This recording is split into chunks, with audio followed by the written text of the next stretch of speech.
Hi everyone, I'll be interviewing Angela Malcolson. She is a faculty staff member here at Columbia College.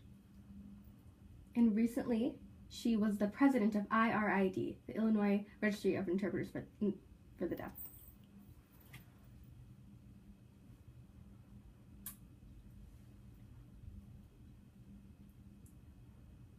I'm curious, do you see yourself as a leader?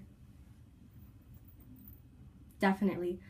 Maybe not for all of my life, but in my recent years, I've decided that I want to give back to my organizations, and I think it's really important because after so many years of opportunities that have been given to me by RID, I thought, you know what?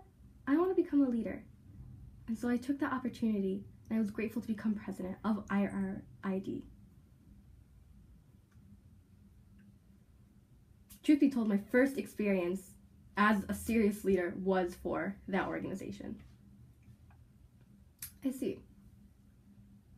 So can I ask, how do you start learning ASL and becoming an interpreter? Really, when did you begin?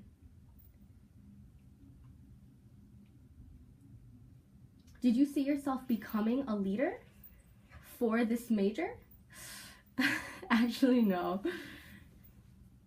I started learning ASL when I was young. When I was about 10 years old, I had a deaf cousin and we grew up together. So I learned sign from her. Then later in life, when I was around 29 years old, I decided to change my career. I wanted to go back to school and become an interpreter. And I just became so immersed and just so in love with interpreting. And after being a student and learning about IRID and the opportunities they gave me as a student, I just thought I would have to take advantage of all those opportunities and learn and watch leaders in that position, see how people decide decisions, and I realized maybe that is something that I want to be further in my career. Maybe 10 or 15 years after that, after working as a full-time interpreter and being involved with the organization, I was, part of different committees, different chairs. I was super involved, and I just kept observing, kept taking things in from the leaders who were there at that time, and I thought, I can do that too. I want to do that as well.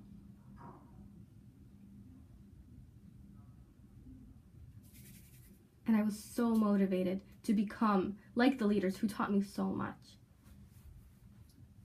And there was that change in my life, becoming an interpreter. So you were the president of IRID, but you also teach here as well at Columbia. How does it feel about your role as being a leader for students and a leader for an organization? I'm so glad you asked. Being a teacher here at Columbia means basically you have to know everything. You stand in front of a room and you lecture all day. That's the general idea, but for me, I have a different perspective on what it means to be a teacher. I want to be a leader. I want to help lead and guide my students to become in love with this organization how I did.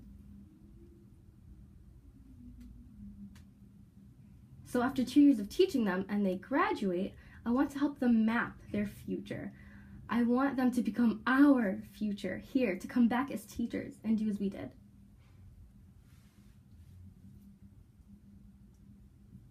Do you have any stories or, how do I put this?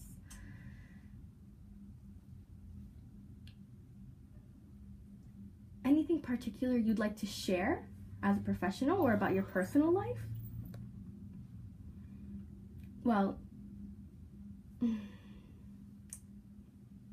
something really important I would like to emphasize is how important communication with others really is. So, specifically for me, I'm on a board of many people. And we are considered as leaders. But sometimes, even as leaders, you argue, you quarrel, and you butt heads with each other. And I remember just becoming so surprised that you have to become a mediator for all those different types of people and the way they communicate. How do you diffuse the situation and the problems that show up?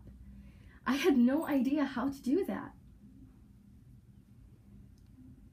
You know, with laws, taxes, interpreting certifications, all the other factors that go into this field.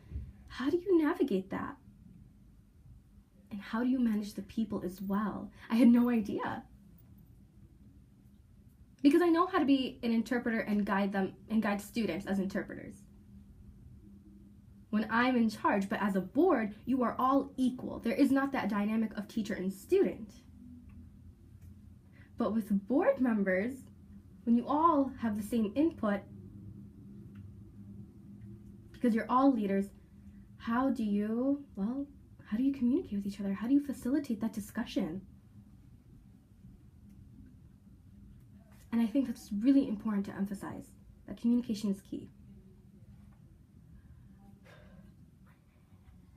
So how did you learn about all the things you have to know? Well, I had to read a lot. It was almost overwhelming. Within our organization of IRID, we had a handbook. And so I started to read through it, and I remember there was one chapter, a specific section, that talked about mediating between board members. How do you encourage people? How do you read people? When it comes to cross cultures, conflicts, and I kept taking in all of this information, and I realized that it is possible. Also to add, you know, at the same time, as you're going through your personal life, you remember the things that have happened, the problems you've had before. And so you think about the solutions that you had done, and then you take on the new situation, and you assess that person. So then you can think back, oh, I remember how I dealt with that previous problem, and you can possibly apply it to the new one as well. So it's about reflecting.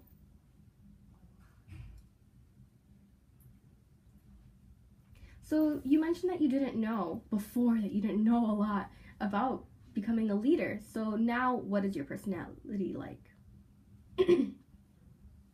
So it's a learning curve, really. It's about time management. Oh, I remember the first time I had to make a decision. I didn't know what to do. I was almost in over my head, but with experience and having that time and reflection, I felt, well, this is part of life. So for example, if a leader in my church was here and I was working with them, that's a personal experience I have. And you can have the skills to become a leader in different situations. But in the end, being a leader means able to communicate and facilitate in any type of situation. Is there anything else you'd like to particularly share with me? A great point I'd like to mention is that it is so important to listen and respect others when they're speaking. Because then you will receive respect back. It's a give and take. Being a leader does not mean knowing everything. It's about being able to say, you know what? I might not know this answer right now, but I can come back and I can give you it.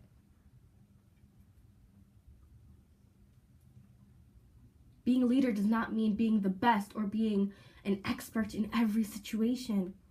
It means working with people, encouraging each other, teaming, facilitating, interacting, and knowing how do you delegate to others with all the responsibilities that you have. Sometimes as leaders, you might feel like, I need to do all of this myself because I know the right way. But it's really important to trust others as well, to give them their tasks and to work together. Really, that is one of the most important parts, knowing that you can all do it together. But of course, you know, I am a perfectionist, but I know that being part of a team makes it worthwhile. Well, thank you so much for your time. I really appreciate it. You're welcome anytime. It was so nice seeing you again. My door is always open for you. Come in anytime with any other questions or whatever you might need. Thank you. Yay!